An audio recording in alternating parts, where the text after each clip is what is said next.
crime statistics overall.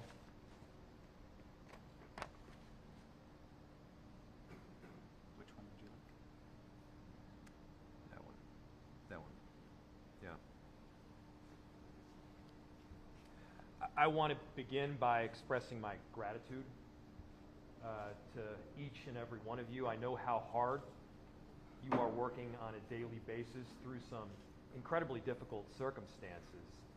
And you know, we're here on the north side right now, and this is an example of some of the excellent work that is taking place. Now, there are many causes for an increase in crime, and there are many causes for a decrease in it.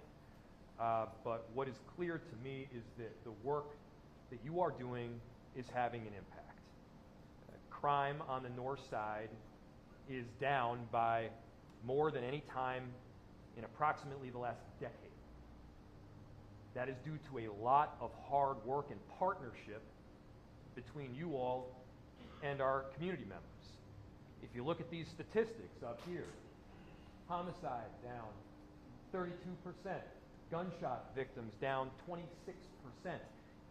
These are people and families whose lives are not devastated because of the work that we collectively are doing. You do an honorable profession, you do honorable work, and you should take great pride in what is taking place because, again, we're helping to provide communities a foundation from which they can rise. We're giving them that stability of safety that I know that so many people need. And I know it is not easy work. And so as you carry out this Operation Safe Summer, a lot of this is to get ahead of the issues that inevitably we know will pop up.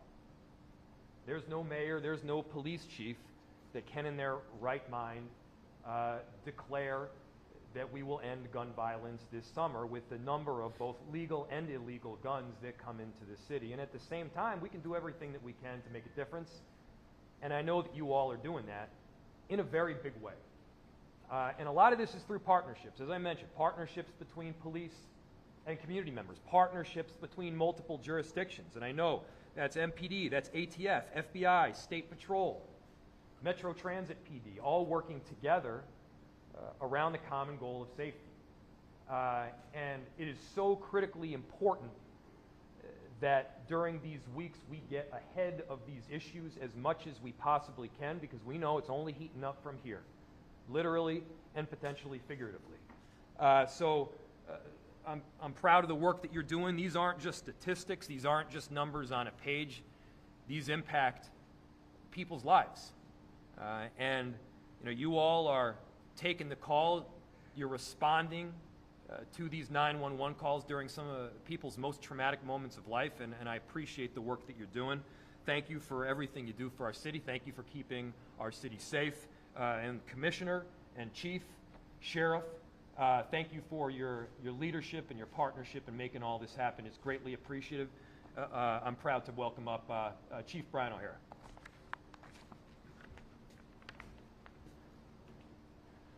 Thank you, Mayor. Thank you for your support of the police officers here. I know you guys are probably tired of seeing me and hearing me already, but you've done a great job already this week. Already we're off to, I think, 9 guns taken off the street, illegal guns, with been close to 100 stops yesterday alone. In addition to dealing with all of the chaos that we had to deal with yesterday. And everyone did a great job de-escalating a very tense and dangerous situation yesterday. So thank you for what you do.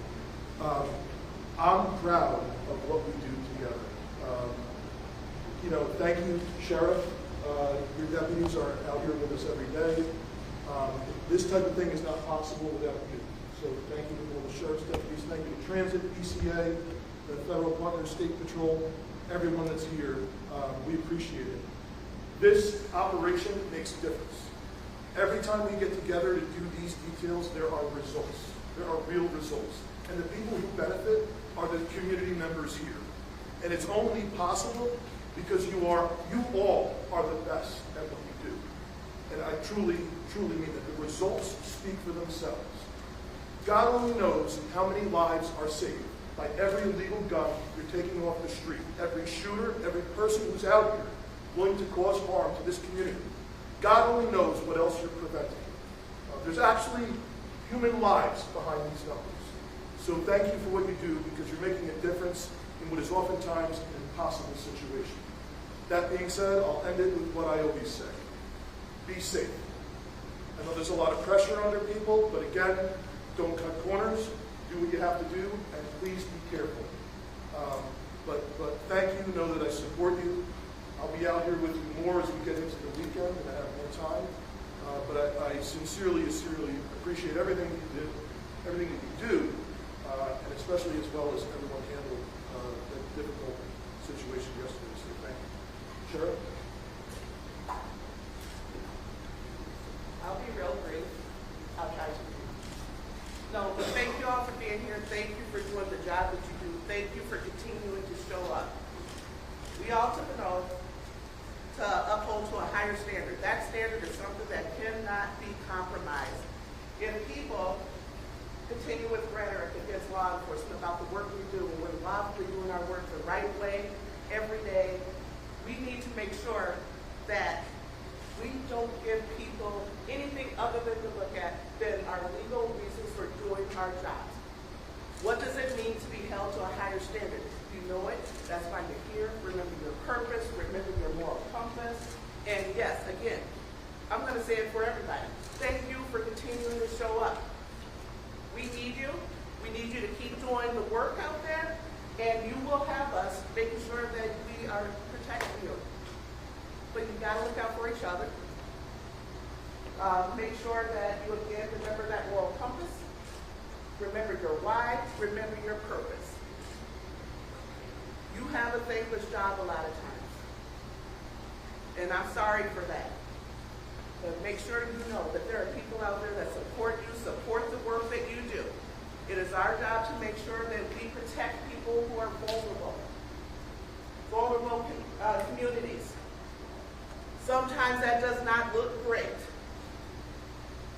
But remember the purpose, remember the intent, remember that higher standard, and do not deviate from that. I'm losing my voice because I've been having to say this a lot lately. We're needed. You're needed. Thank you for showing up. Thank you for doing your job. And be safe always. Watch over each other. Don't forget your moral compass. Don't forget your reason why you do this work. You are appreciated. Make no mistake about that. You're appreciated. Thank you. Roll call. You're going to stay put. Media, we're going to have your relay going down the hall to the conference room at the end of the hall. Thanks.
center line. 4? Yes, thank you. There you go. Is that good? You mic check. Please. Check, check, check, check. Mic check. 1, 2, 3. Here, you go. Check, check, check. Much better, thank you. Oh my goodness, this is tight in here. The camera's looking at me. I'm gonna make my buddy smile. Balance at 3.5.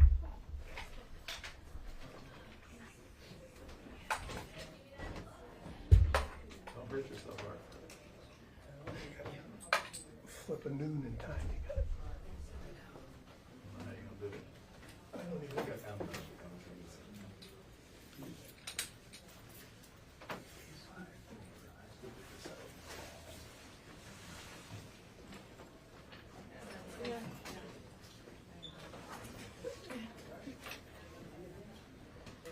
Like that chair, don't you see? I knew I was gonna stand for 20 minutes. Still good? I don't want to crank your.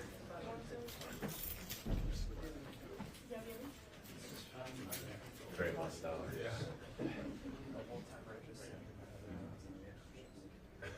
Reg, do you know her? I don't think you remember. What, owe you money? No. Okay. I was interning for WCCO TV a long time ago. Long time ago? Like, He's looking for a JOB. that's crazy. Oh, we didn't talk about this. How long ago? She's our intern right now. 22. I was with Kate and Yeah, Matt. and you were quiet. I was not quiet. You were. No, we had fun upstairs on the second floor line. Yeah, we did. See? I remember you now. Yeah, now you're She was with Kate Link and Maggie. Oh, Reg is my uncle. I see, Yeah. go. Yeah, see? Remember? Because she was the I fun was- one, yeah. Do you, I think Yes. I got stuck outside the door. Please help me. Uncle Pleasant. You were kind of Uncle loud. Uncle Reg. That's right. You were kind of loud, as I remember. No, she was fun. I was TikTok. I did a lot of TikTok. That's Stand great. by and I will get that adjusted. We Here, I'm need gonna stop it really TikTok. quick. We need Uh, youthful ideas. better access Useful ideas. to We it. do. We need it. That. We're all old and so. Alright, arrow. Stogies. But Old actually, fogies. There's nothing wrong with Again, that. if you don't mind. There's nothing wrong with that. There's nothing wrong with that, but you gotta infuse the new. settings.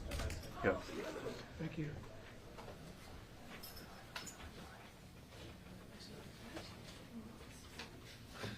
That's what Edgar and I do. We gotta be nice to you guys. Somebody's gotta push us around in a wheelchair when we get old. And we'll come up Too flash. fast. Sneak me some Twizzlers to the veterans home. You should see it's coming up right now. Some Twizzlers. Feed you some cough syrup. Exactly. Go to sleep now. Camera. Here, let me just go a little wider because I want it tight. I already picked up my room out there. Single wise. Hold them on the hand so it won't be loud. So I'll wake people up. Yum. I'm hovering around. It's coming back up. We're going above 2K and climbing. Well, it's hovering around 2K. I think it's. Gotcha. Yeah, it's. You know, when you got an old concrete building like this, stuff might Just let happen. him But cover yeah, the but baby. And Bailey's, his gotcha. top, Like, the black top. Yeah. and remind me to change the delay on the bad boy. Like, Yeah, there's some tough building. yeah. Yeah, just taking like your numbers are going in the red. I have to like 5 seconds, and it's like, oh hey, it's all in the green. But I mean, it's like, at worst, I'd say we're like 1.5K. At best, we're north of 2K, which is like network that service. I mean, sure, that's fine. Right, but I mean, that's not an easy Nowadays. But it's even back, at least we know. I asked you to check, you didn't find out?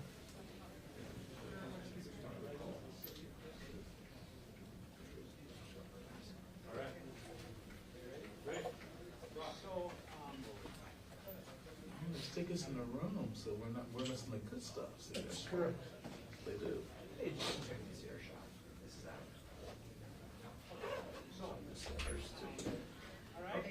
First two of these. See all the people that are like. Comments followed by the chief. Then we'll load up for questions. The rest of you are there just to show the collaborative partnership between Sit down in chairs. Oh, you need to start calling out people here. Mess.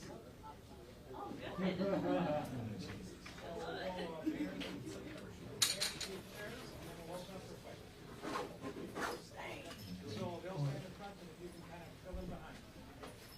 Nice. Here we go.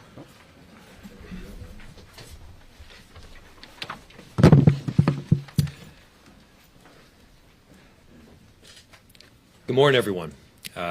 First, obviously, want to address Operation Safe Summer, which was the original reason that we were here today doing press, and this is now an annual strategy that we are utilizing to get ahead of some of the difficult circumstances that could present themselves over the summer. First, I want to say how grateful I am both to our Minneapolis police officers, the extended Office of Community Safety, as well as our multi-jurisdictional team, because they've been working tirelessly to make sure that we are driving down crime. And yes, we're seeing results. There are a number of different causes for an increase in crime and a decrease in crime. But one thing that is clear to me is these kinds of proactive partnerships, they work. You don't need to take my word for it. You can take a look at the numbers. Crime is significantly down in most every major category, in most every neighborhood throughout the city, and we need to keep that trajectory going. And so this strategy that we're utilizing right now is built around getting guns off the street. It's around keeping people protected and making sure that we're doing everything possible ahead of time to prevent some of these violent crimes from happening before they start. And while we are making progress, we also know that that progress can be fragile. We've seen a number of gun-related issues in the last month and a half, and it's important that we're acting proactively to drive down that crime and to make sure that people are safe through our neighborhoods. That's what Operation Safe Summer is about. And again, I'm really grateful for our multi-jurisdictional team that is here with us. They're doing great work, and we're thankful for it. Chief? Good morning. Thank you for coming this morning as we're talking about Operation Safe Summer. It'll be going on all this week through the weekend, and it's very timely. This is a focused enforcement operation that includes multiple law enforcement agencies, federal, state, county, and local. And it is geared to be targeted at the people and the places that are disproportionately responsible for the violence in this city. And it is effective. Last year when we conducted this same operation, law enforcement agencies participating confiscated 45 firearms, 45 illegal guns taken off the street, made 98 arrests, recovered 2,300 grams of narcotics, recovered 1,200 fentanyl pills, and $10,000 in currency was seized. This week already, just beginning, we've already taken 9 illegal guns off the street and made 29 arrests. And for each illegal gun taken off the street, who knows how many lives have been saved. So I am thankful for all the participating law enforcement agencies that are here with us. They are doing a tremendous job. And ultimately, it is the people, the residents of our community that benefit from these partnerships, from this hard work. And I am extremely thankful to have these agencies with us. So thank you. Sheriff. Good afternoon. Operation Safe Summer. What's important to know is this is a collaboration. It's data-driven information that leads us to where we need to be. And again, it's with that overall goal to keep our communities safe. And so I am very appreciative of the partnerships of everyone here today because it's needed. And you know, we are very lucky, blessed, I would say, to have men and women who continue to show up to try to keep our communities safe. Again, that is the overall goal. And keep it in mind, once again, it's data-driven. And so we go to where the hot spots are, where the crimes are occurring, in effort to keep our communities safe. That's all I have for today. Thank you. We'll open to questions regarding Operation Safe Summer, and then we'll take other questions as well. Chief and Sheriff, when you guys first started this 4 years ago, it took a while to get the community to buy in.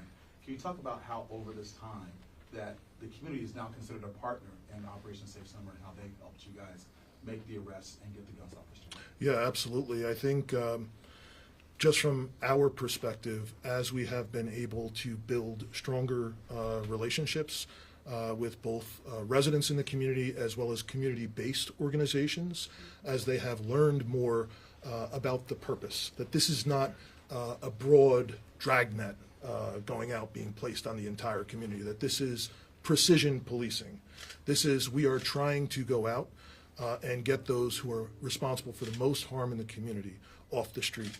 And there has been more and more support, as you have mentioned.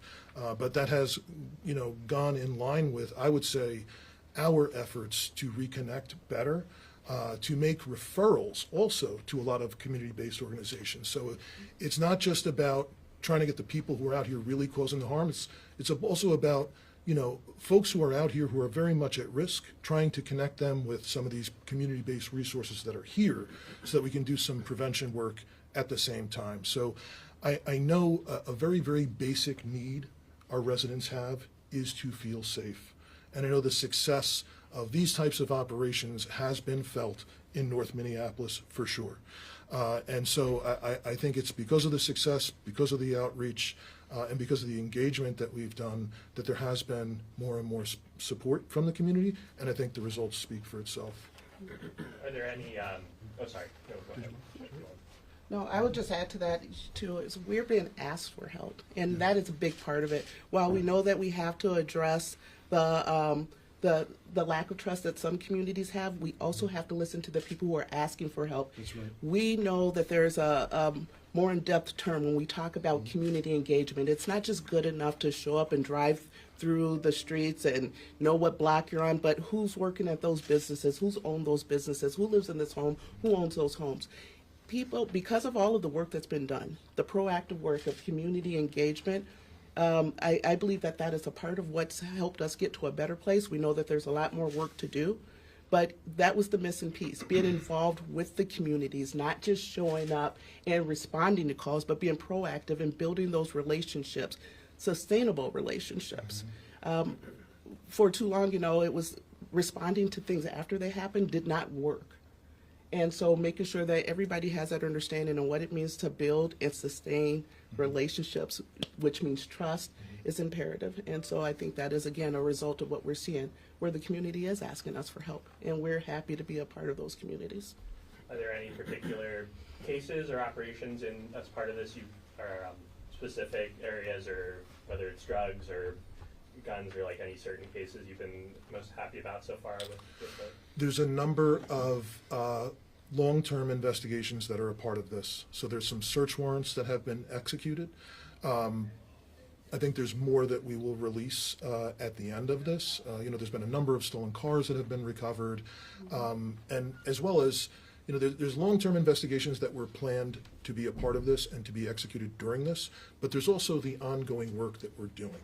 So as things develop with our investigators in other cases, and then there is a need to make an apprehension, that also will fall under this. So there's a lot, and we'll release the results at the end. And when does it go through? I wasn't sure the timeline. Saturday night through bar close. It's a 1 week thing? 1 week, yes. You've been doing this for the past 4 years now. Obviously, situations evolve and things change over those 4 years. Every year there's different things I would assume that you look at. Is there a situation this year coming into this year saying, we need to be paying attention to this in this area, or this specific situation is what we're focusing on for this specific week? It is individual people. So that is dominated by individual people who are currently out here causing harm. So that is how it changes. It changes as well as where the current hot spots of serious street crime and violence are, and they have varied over the last few years.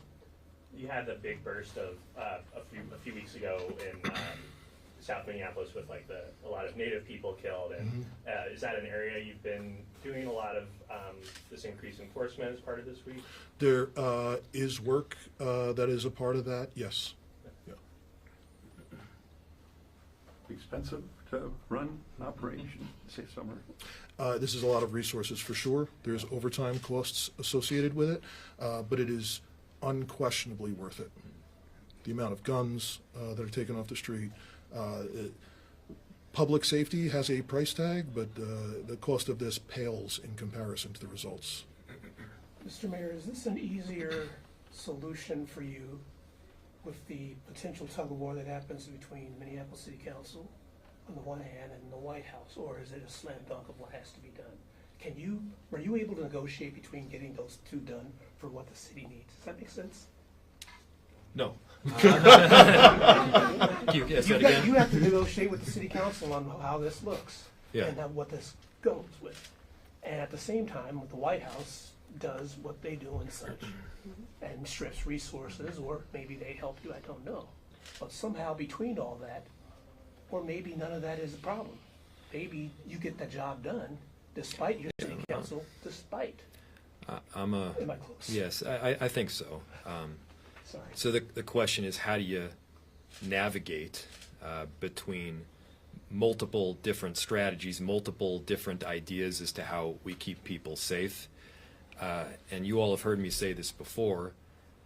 The opposite of Donald Trump extremism is not the opposite extreme. It's good, thoughtful governance where we rely on data, we listen to experts, many of whom are up here right now with me, and you operate in reality. I'm a mayor, and so I deal in the reality business, and the reality is that when people are getting killed, we need to act not just 2 and 3 years down the road, but right now. We need to help people right now. This is not the only strategy that we have that we're presently utilizing, but it is an important one. It's one that has shown some success over the last several years. It's one that is shown to be necessary because we've got to get ahead of these issues before it gets hot, literally and figuratively. And to bring these different partners together, yes, it's very important. And so obviously this is an action that we have taken, and it's the direction we're going to continue to go. Chief, is it safe to say that you say it lasts a week, but these guys are dedicated, and you still see these entities working together even after this week, and that still has led to the crime, right? Yep. So Reg's question was, this operation is a week, but don't we work together all the time? The answer is yes, obviously. It's a daily occurrence with the agencies that are here. And there are focused enforcement operations that go on throughout the year, especially with the sheriff's office. Their deputies are with us every day. We work with the transit police daily and the other law enforcement agencies here. So this is a week-long, kind of full court press of this to try and set the tone for the summer and provide a sense of safety, a sense of presence for people. The number one complaint I get, and I'm sure the mayor gets, wherever we go around the city, listening to community groups, is people want more police presence. People want to feel safe. So we're hoping, that with the increased enforcement and the very, very visible presence of law enforcement around hotspots around the city throughout this week, that'll help set the tone to have a safe summer. And is that part of, for the next month, leading up to 4th of July and parks, is that part of it, would you say, of trying to avoid any incidents in parks? Yes. Yeah. I mean, there's a lot coming up this summer. Obviously, Pride is coming up. That's very important with the parade. The 4th of July, Aquatennial, a number of events. We will be staffed up and we will be working with law enforcement partners, but each one is different. And I'm concerned, about all of these events, just in terms of keeping people safe whenever we have large crowds of people. And we see the risk that comes with that. We see the amount of hate that is out there, particularly against different groups of people for various reasons. So that's why, yes, being staffed up and having a large visible police presence, working with all of our partners to make sure that we have intelligence and information that's available beforehand, that's all important to keeping people safe. Do you feel like there's enough at the Boom Island Park in terms of changes from Park Board Police or things that your department's doing to try and help at that park? That's, that is the responsibility of the Park Police. I talk to Chief Ojado all the time. I know they've put a camera over there at that location. I think that's going to be helpful. It's different from a number of other parks in the city in that, to drive there, there's kind of only one way in and out. So it's easy to control ingress and egress, and to get a camera over there and to monitor that. And to send, police over there when it looks like there's a large crowd, I think is helpful and an easy way to try and keep people safe. Gee, when you talk about having the staffing numbers, I know you and I have talked a lot about staffing numbers the past year. Sheriff, for you as well, do we have adequate staff going into the summer to handle these large issues and large events? We have more than we did last year. I'm sorry, the question was on staffing.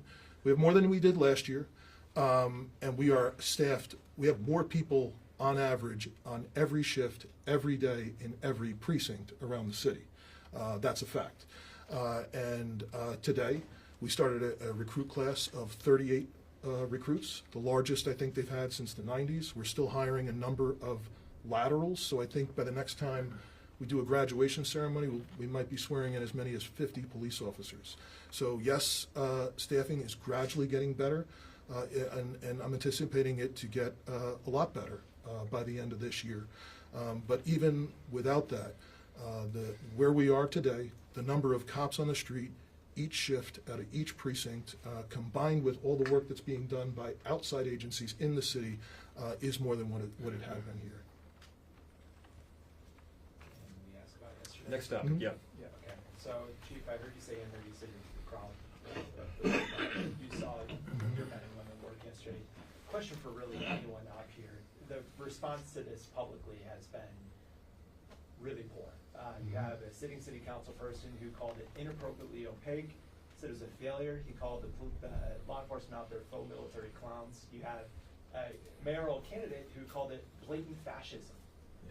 What is the response for the people standing up here as to how you feel about what you saw take place yesterday at Lake Woods? Mayor will start. Yeah, I'll start.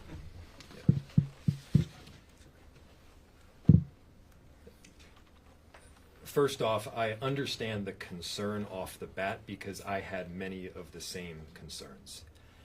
Trump has created an environment of understandable fear, created an atmosphere where distrust isn't just the norm. In fact, sometimes it's appropriate. And so when I first learned about this federal action, which, by the way, was yesterday, I had several questions, and they're the same questions that a whole lot of members of our community had, which was first, is this federal action focused on immigration enforcement? The answer was no. Is our Minneapolis Police Department involved in it? The answer is also no. The chief can elaborate on this, but the work that our Minneapolis Police Department is doing, and in fact is charged with doing, is keeping people safe. And so when you have a standoff between people who are protesting and federal agents, one of our jobs is, yes, to keep people safe. Were we involved in the federal action? The answer is no. Are we involved with keeping people safe in our city? The answer is absolutely. And again, to be made clear, this was an action not focused on immigration enforcement, and there were no arrests made. The chief can elaborate, the sheriff can elaborate on what specifically this action was about. But for the detailed breakdown of who was involved and the agencies that were involved, you can certainly go to them. But I'll also say that my job as mayor is to learn the facts, get properly briefed with what is happening, communicate out accurate information to the public, and also provide direction to our respective departments to do the job that we are charged with doing. We shouldn't be countering the kind of chaos and panic that is pushed out by Donald Trump with our own brand of chaos and panic. We shouldn't see the opposite of extremism to be the opposite extreme. And so that's the work that I'm charged with doing as mayor. I take that work very seriously. And as to the question, what was I doing yesterday? The answer is my job. And I'm happy to elaborate on that. So,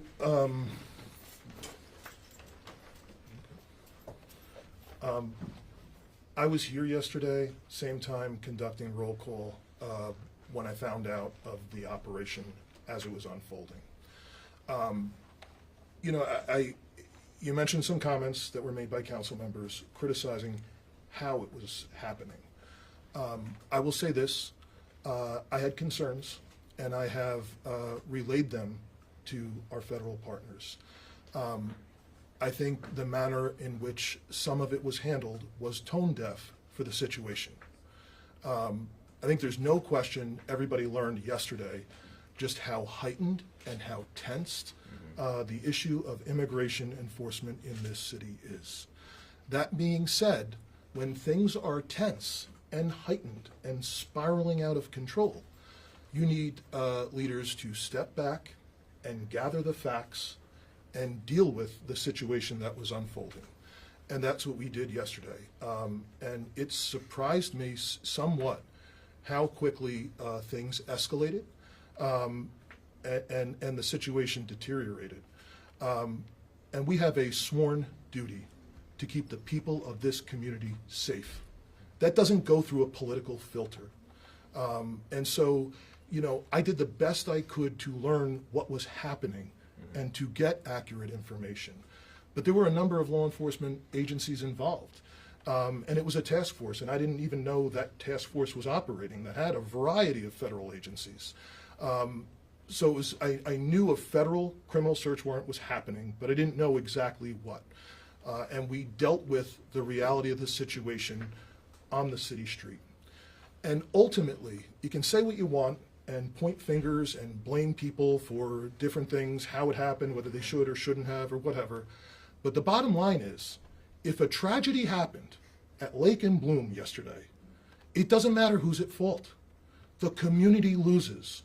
The feds lose. We all lose.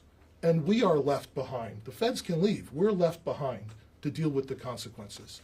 And what I saw yesterday as they were trying to leave, with, you know, aside from just the verbal things that were being said, but with things being thrown at them, in some cases, heavily armed federal agents getting into hand-to-hand situations with people who are protesting is not good. And that's something that was quickly escalating, and it is our duty to respond and try and de-escalate that situation. And that's what we did. People from the community were saying they didn't want them there. We responded to get them out of there and to try and resolve the situation. And it was dangerous.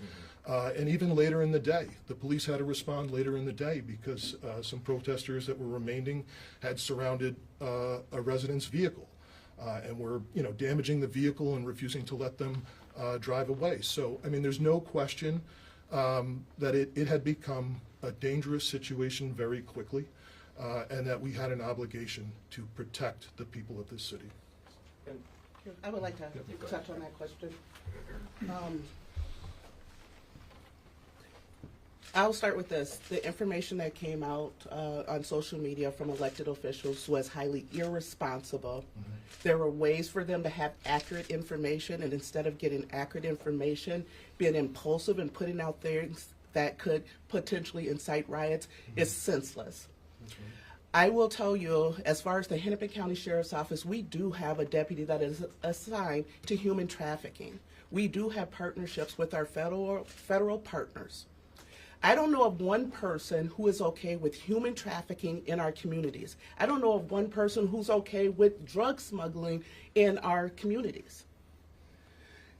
Yesterday's incident was a criminal investigation. So putting out the rhetoric that that was a raid, it was not a raid. Putting out the rhetoric that that was an immigration enforcement, the Hennepin County Sheriff's Office does not participate in immigration enforcement. Elected officials have a responsibility to their constituents to put out accurate information. They don't have to agree with it, but do not mislead the public, causing more harm to our communities.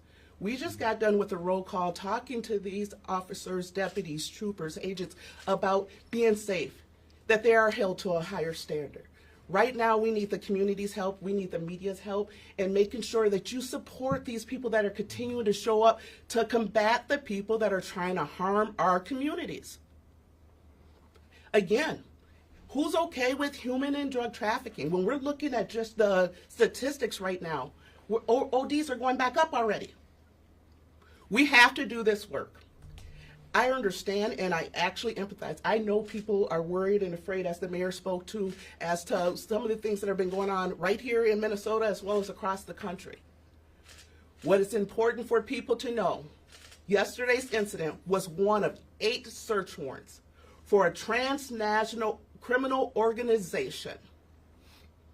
It is not okay for people to obstruct law enforcement when we are trying to obtain evidence. It is not okay to try to prevent them from leaving. It is not okay.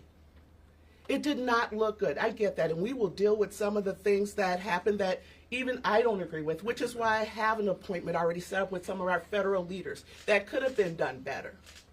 It was not led by our local agencies, not MPD, not Hennepin County Sheriff's Office, but that is what we need to start doing better. That didn't work well. This is the result of bad planning.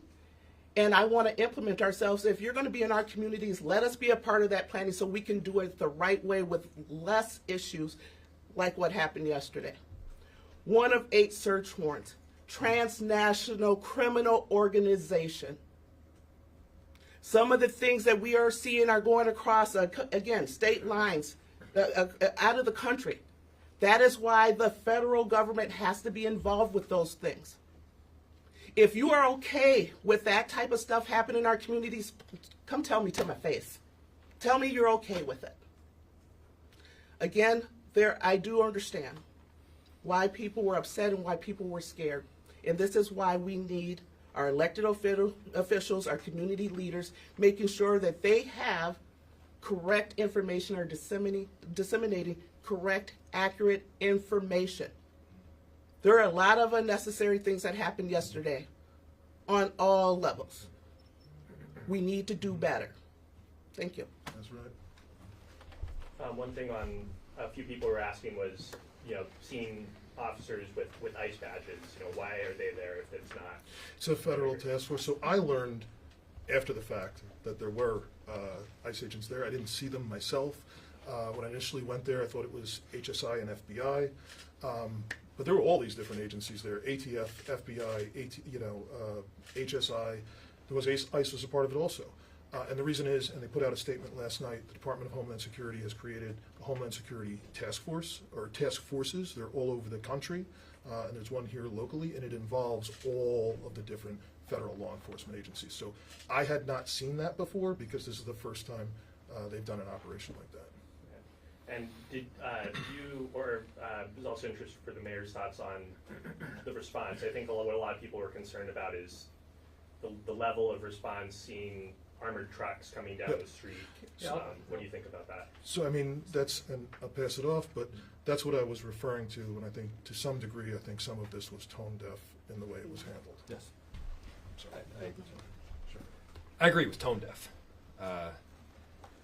When community members that are already rightfully afraid see some of these heavily armored vehicles come into their neighborhoods with people in fatigues getting out of them. Look, I understand it. That's understandable fear. I had the same concern myself. When you have a Trump administration that is simultaneously creating this atmosphere of distrust, what you're going to get in these tense moments is more distrust. And so it's on us, again, not to counter that kind of narrative with more panic and chaos. It's on us to get the right and correct information out. As I said, I learned about this yesterday. And our job is to get the information, is to disseminate it correctly. And again, we are getting this information from other people also. And then it's to try to keep the city safe. And is that something where both the police and the city hope that there would be more heads up for these sorts of details? Well, yes, but importantly, speaking for the city, we do not coordinate or work with ICE on immigration enforcement. And so if we're not working with them, we're not going to get a heads up necessarily on when they're coming into the city. Now, this was not, as the sheriff said, an immigration-related enforcement issue. But still, people need to understand what kind of heads up we may or may not get. To be very clear, We have a separation ordinance at the city that essentially, in general terms, says that our public officials, our police officers, will not be conducting enforcement of federal immigration law. That is what our standard is, and we're abiding with it. Now, we do have an obligation to keep people safe during tenuous circumstances, and when there is a face-off between federal agents and community members, yes, we do have an obligation to keep people safe in the moment. Yeah, videos going around of folks wearing your uniforms, maybe throwing people to the ground, kind of getting in hand-to-hand combats. Is there any plan to address any of that internally, or kind of meet with those folks? I will not speak to specific videos that are out there, but what I will say is this, that is that we do review all use of force incidents. The other thing to keep in mind is, because some of those inquiries were sent to us regarding deputies, those task forces doesn't mean that they're Hennepin County Sheriff's deputies. There's other sheriff's offices that are involved on some of these teams, but again, our deal is, our policy is that we do review all use of force incidents, and we do deal with those accordingly. Back to your question, though, about letting people know if and when there's going to be some kind of action. Well, I'll tell you, the people who want that information most are the people who are trying to prey on our communities. Yes, it would be great to always be transparent and get information out there, but sometimes there are investigations that do not afford us the ability to talk about it. We have to inform people. And again, this is not an immigration enforcement deal. It's a criminal investigation. And while I know that the community would like a heads up on certain things, there's just times that we cannot do that for integrity of the case. And for help with the investigation and bring in those people who continue to wreak havoc in our communities to justice.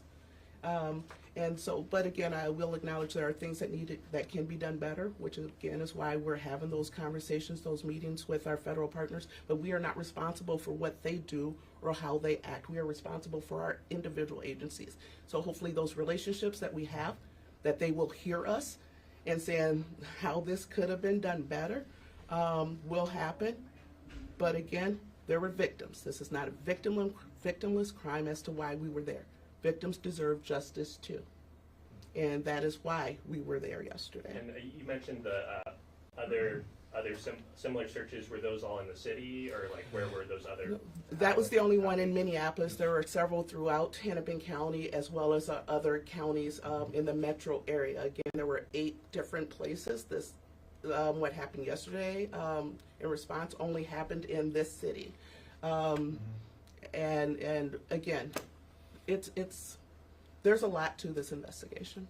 We're at half an hour now, so if we have one more burning question, we can take that. I don't want to mischaracterize, because it sounds like from the 3 of you, there was varying levels of maybe knowledge or awareness of what was going to happen if and when yesterday. But to hear people who are the leaders of this area talk about, we didn't know, or we didn't know it was going to be like this, or I didn't know till after the fact, and I was trying to put the pieces together myself. What message does that send to the people that live here about who is calling the shots for things like this? Well, if you don't mind, let me answer that first. So again, 2 different agencies. I acknowledge that we do have somebody who works as a TFO in human trafficking. Our detective does have knowledge of certain things that are going on that were a part of the case. And again, I'm trying to be careful here for integrity of the case. So there are things that we know that were going to happen. Again, execution of 8 different warrants. Yet we have that knowledge. None of us could say what those results were going to be. To say that, I would say the overzealous showmanship of our federal governments, that's not something that we shared. Again, but it's important that when missteps happen, that we try to correct them. And so that's why those meetings are going to take place. But I don't think it's a matter of us just not having all the information or right information. I need to acknowledge that, yeah, I did have information, and it's because we have a detective there. And that's why I can say for certain this was not a immigration enforcement status, because I do have that knowledge. But, This is where, again, we got to work better together. We got to acknowledge that when we do things that harm our communities. But again, we also got to be responsible in putting out accurate information. Criminal investigation. That's what this was. Not a raid, not a immigration enforcement. That's not what it was. And I, as the sheriff, can tell you I know that for certain, as I do have information about the case. I want the people of the city to know we have an incredible relationship with all of federal law enforcement, and we rely on them very heavily. They do a tremendous job at prosecuting shooters, criminal street gang members, people who are trafficking fentanyl, carjacking, very, very serious issues, and we have a fantastic relationship with them, and I am thankful for them. So let me be very, very clear.